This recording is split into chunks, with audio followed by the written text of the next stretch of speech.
Reza dengan NPM 24082010115 dari Paralel 4C mata kuliah pemrograman web. Di sini saya akan memperlihatkan mengenai mini project yang sudah dibuat berdasarkan dari video tutorial YouTube yang dikirim oleh Bu Reisa. Kemudian nanti saya akan menghubungkan dengan penjelasan mengenai apa itu MVC.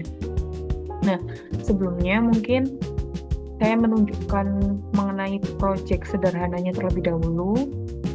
Jadi ini untuk tampilannya sangat sederhana ya. Di sini ada dashboard dan isinya juga masih biasa. Kemudian ada about, lalu ada contact, dan juga ada produk. Nah, ini yang memiliki isi lebih banyak lah dibandingkan dari page yang lainnya. Mungkin dari teman-teman ada yang masih bingung cara kerjanya gimana, kok waktu kita klik dashboard itu langsung pindah ke page dashboard, atau kalau misal kita lagi klik navbar yang di produk ini langsung berubah page yang di produk, itu gimana cara kerjanya? Nah, ini berhubungan dengan MVC. MVC itu merupakan kependekan dari model view controller, di mana MVC ini berfungsi untuk memisahkan antara logika program, tampilan, dan juga pengolahan datanya. Nah, untuk model sendiri ini berperan sebagai pengolahan datanya, kemudian untuk view-nya itu sebagai tampilannya, dan controllernya itu sebagai logika programnya. Langsung saja aku tunjukkan untuk source code yang di Visual Studio Code-nya. Nah, baik. Jadi, untuk membuat website tadi, itu perlu memerlukan banyak sekali file-file ya. Untuk pertamanya itu pergi ke folder view, kemudian di view ini aku bikin 2 folder. Yang pertama itu ada page dan juga layout, ini dipisah. Nah, untuk yang tadi contohnya ya, untuk contoh kedepannya saya selalu mencontohkan di bagian produk. Nah, contohnya ini page yang di produk. Di sini ada extend dari layout master. Jadi artinya untuk website tadi itu sebenarnya yang utama itu kita menggunakan yang master. Ini master ya. Nah, master ini di dalamnya ada page footer dan juga ada page navbar.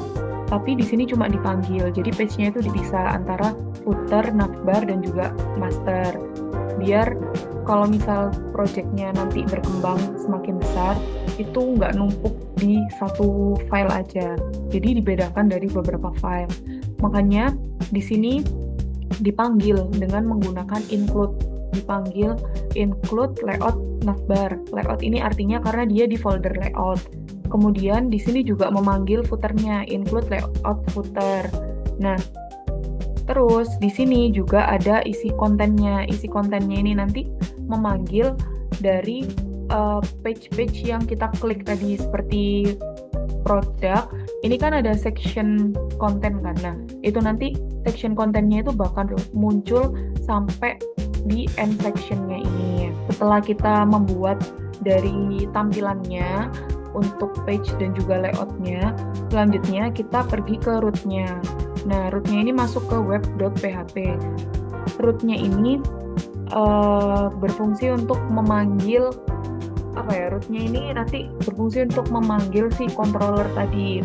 Jadi semisal kita klik dashboard atau kita klik about dan produk, itu nanti root-nya memanggil controller. Seperti contohnya ini ada dua perbedaan. Yang pertama ini root ini yang bagian dashboard, root get function yang page dashboard ini masih belum terhubung dengan controller, jadi dia langsung menampilkan view. dan nggak ada bedanya antara get dan juga view. Itu fungsinya sama, cuma nanti penulisannya beda. Kalau misal get itu dia nanti akan nge-return, dan kalau misal view dia source code-nya langsung lebih simple. Kemudian yang perbedaan kedua ini kalau misal sudah terhubung dengan controller ya. Contohnya ada contoh source code-nya akan seperti ini. Jadi nanti dia bakalan memanggil si product controller. Product controllernya itu masuk di sini. Nah, ini untuk product controllernya.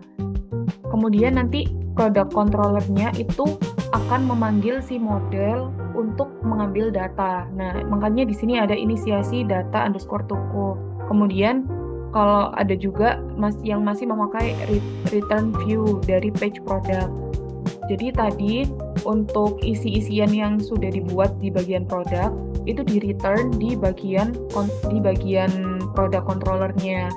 Sehingga kalau misal diklik itu nanti bisa menampilkan di websitenya. Setelah itu, maka kalau misal ini sudah terkonek semua, maka berhasil ditampilkan ke user. Namun, di bagian produk ini, di dalam tabel, ini maksudnya aksinya belum bisa aktif yang edit dan juga delete, karena kita belum mempelajari migration. Nah, ini untuk tampilannya. Kesimpulannya, MVC itu dia satu kesatuan antara model, controller, dan juga view. Jadi, proses integrasi antara mereka bertiga itu yang disebut dengan MVC, karena kepanjangannya itu model, view, controller. Nah, ini urutannya ya. Untuk user itu memberikan aksi ke controller. Jadi, user minta untuk membuka page produk. Kemudian, controller memberikan sinyal ke model untuk mengirimkan data-data yang ada di dalam page produk yang bisa ditampilkan. Lalu, model memberikan feedback ke controller berupa data-data yang diminta, dan controller memberikan update berupa view ini agar bisa menampilkan ke website dan bisa dilihat oleh user. Seperti itu. Baik, mungkin cukup sekian penjelasan dari saya. Terima kasih. Wassalamualaikum warahmatullahi wabarakatuh.